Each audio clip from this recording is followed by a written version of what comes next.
The punch landed before anyone could stop it, a sharp crack echoing across the dusty training yard. Private Lena Torres's head snapped to the side, her jaw erupting in pain. A ring of recruits stared in stunned silence as Sergeant Cole's voice roared again, dripping with cruelty. "I said hit her in the jaw. Harder this time." Trainees hesitated, torn between fear of his wrath and the guilt twisting in their stomachs. Lena tasted blood but did not raise a hand to defend herself. "Before I tell you what happened next, tell me in the comments where you're rewatching from. I love knowing who's listening." For a long second, she stood perfectly still, breathing through the sting, feeling her pulse throb beneath bruised skin. She wasn't weak, far from it. But the one rule she lived by was simple: never strike a fellow soldier unless lives were at stake. And right now, the only life in danger was her sense of dignity. Dust drifted slowly in the sunlight as she lifted her gaze toward Sergeant Cole. His stare was cold, almost hungry. He enjoyed this, pushing the new recruits to see who would break first. But today his target was Lena, the quiet woman who followed orders without complaint, who listened more than she spoke, and whose calm unsettled him more than anger ever could. Around her, the recruits shifted uneasily. She could feel their guilt, their confusion. They didn't want to hit her. They didn't want to be part of this twisted test. But fear made people do strange things. She had learned that lesson years ago. Another punch came, not as clean as the first, thrown by a trembling private who looked like he might vomit. Elena barely flinched. She simply stepped back and said, with a voice soft but steady, "You don't have to do this." The private's eyes glistened. "He said I know," she whispered. "But you still have a choice." Her words spread through the group like a spark through dry leaves. The moral tension tightened the air. Some soldiers looked to Cole for permission to breathe. Others stared at Lena, wondering how someone so gentle could remain so unbroken. Laughed a sharp, humorless sound. "Look at you," he sneered. "He's trying to be their hero.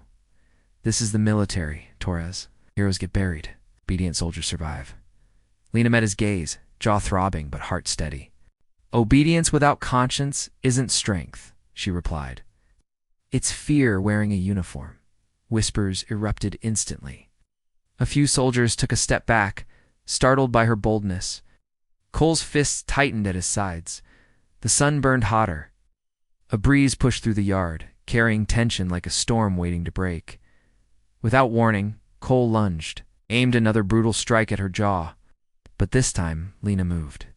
Not with aggression, not with rage, but with precision. Her body flowed like she had rehearsed the motion 1,000 times. She slipped beneath his arm, pivoted, and pinned him to the ground in one swift, clean movement. The yard exploded in gasps. Dust swirled around them as Cole struggled, but Lena's hold was unshakable. She could have hurt him. She could have humiliated him. Instead, she released him the moment he stopped resisting. A choice. A line she refused to cross. Cole scrambled to his feet, his face flushed with humiliation. "Think that makes you a soldier?" he spat.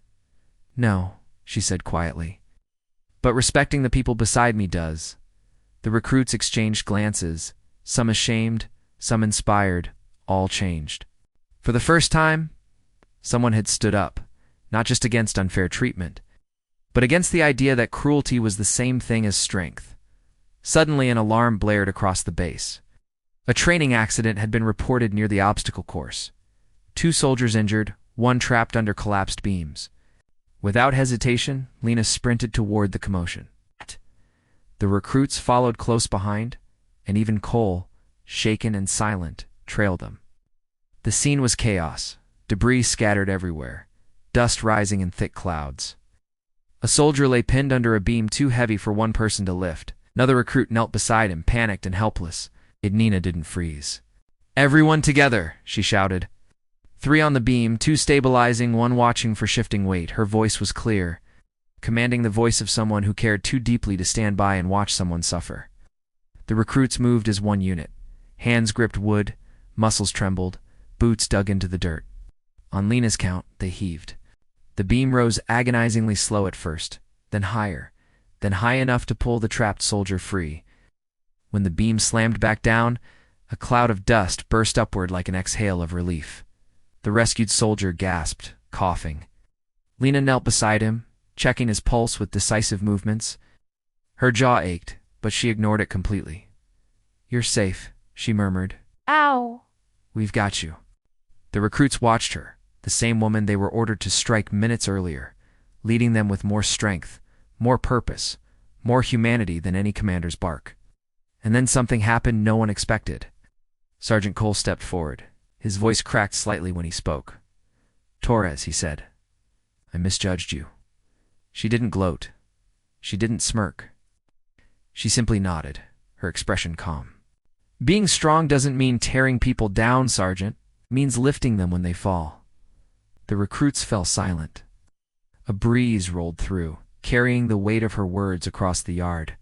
A single soldier began clapping, then another. Soon the entire group stood in applause, not loud or wild, but steady and meaningful. Not for rebellion, not for defiance, but for the kind of strength that built people, instead of breaking them.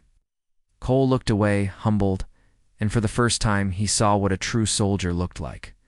Not the toughest, not the loudest, but the one who stood her ground without losing her compassion. Because real strength isn't cruelty, it's courage guided by conscience.